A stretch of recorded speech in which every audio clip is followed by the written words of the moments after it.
have you ever stopped to wonder what language a traffic light is speaking? Or, I don't know, a factory robot? What about the baggage carousel at the airport? Well, there's a really good chance it's this language that's like all around us, running the invisible machinery of our entire world. It's called ladder logic. But here's the really weird part.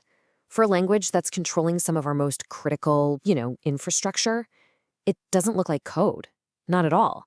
It looks exactly like this. Like a simple ladder, just rungs and rails. So why? Why on earth would a powerful programming language be designed to look like something you'd find in like an old hardware manual? It's a great question. All right, let's get into it. Okay, so to really get our heads around the why, we've got to first understand the what. So ladder logic is basically a visual programming language. It's used to control these things called PLCs, which stands for programmable logic controllers. The easiest way to think of a PLC is like a super tough little industrial computer. And ladder logic, well, that's just the set of instructions we give it, all drawn out in this simple graphical way. Now, the reason it looks like a ladder is definitely not an accident. In fact, it's the key to its entire origin story. See, this is all about a huge shift, a transition from a world of physical wires to a world of flexible code. Okay, so before PLCs came along, factories had these massive cabinets just stuffed full of physical relays and timers, and everything was hardwired together.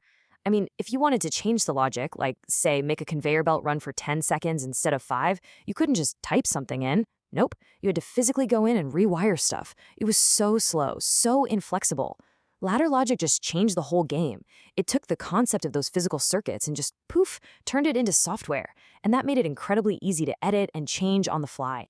And here is the absolute genius of it. The whole point was to make it look familiar. The engineers and technicians on the factory floor, they already knew relay circuits inside and out. So by making the new programming language look exactly like the electrical diagrams they were already comfortable with, they could jump right in and start programming these new PLCs immediately. No need for a computer science degree or learning some complex new syntax. It just worked. So how do you actually read one of these things? A ladder diagram? Honestly, it's way simpler than it looks. It really all just boils down to a couple of basic building blocks. First up, you've got the input.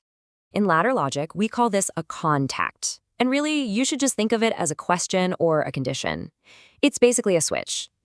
Is the emergency stop button being pressed? Or, hey, is the sensor seeing a box on the conveyor belt? That kind of thing.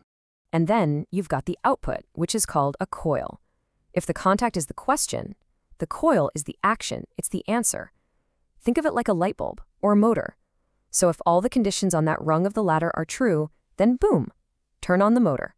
So this table here, this is pretty much the entire basic alphabet of ladder logic. Seriously. On the input side, you got normally open. That's like a regular push button. It's only on when you're pressing it. And its opposite is normally closed, which is on until you press it.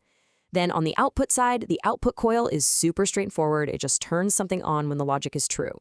And believe it or not, with just these few simple simples, you can build some surprisingly complex stuff. All right, so we've got our alphabet. Now we can start building some sentences. Let's take a look at how these super simple blocks can combine to create some really powerful logic. Okay, check this out. This is a classic AND function. Think of that line as the flow of power. For that door motor coil on the right to turn on, power has to get all the way from the left rail to the right one.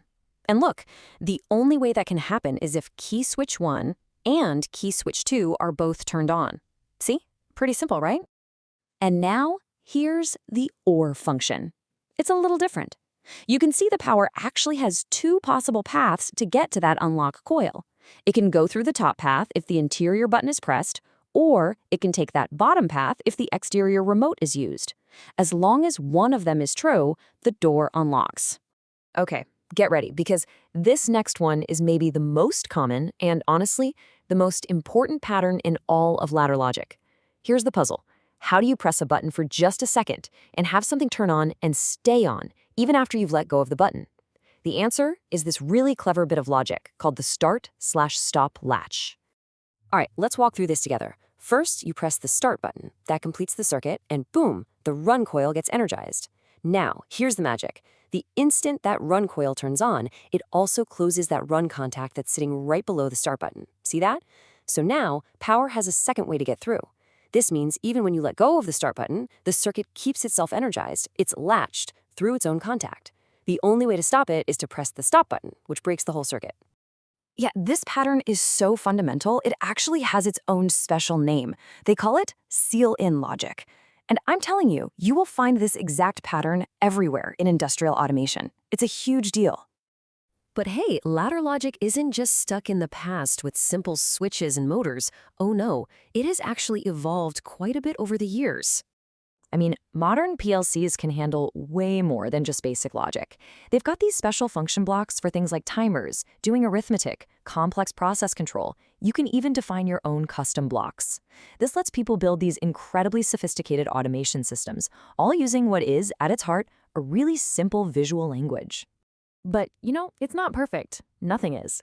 The language can get pretty clumsy when you're dealing with stuff that isn't a simple on or off state, like doing math or trying to process big lists of data. And because the PLC scans these rungs one by one, super fast, some really complex logic can sometimes lead to some, unexpected results if the programmer isn't being careful. So, where does all this leave ladder logic today? Well, let's be real, you're not going to see anybody building the next big website with it. To put it in perspective, in a 2019 ranking of popular programming languages, ladder logic came in at number 50 out of 52. So yeah, it's a super niche language. But, and this is a big but, in its niche, in the world of industrial control, it is still an absolute giant. And that kind of brings us full circle, back to the beginning. The reason ladder logic succeeded, the reason it's still around, is because it was designed from the ground up for its users. It spoke to them in a visual language they already knew. So that leaves us with a final question to think about. As our machines and our interactions with them get more and more complex, what will the next truly user-friendly language for machines even look like?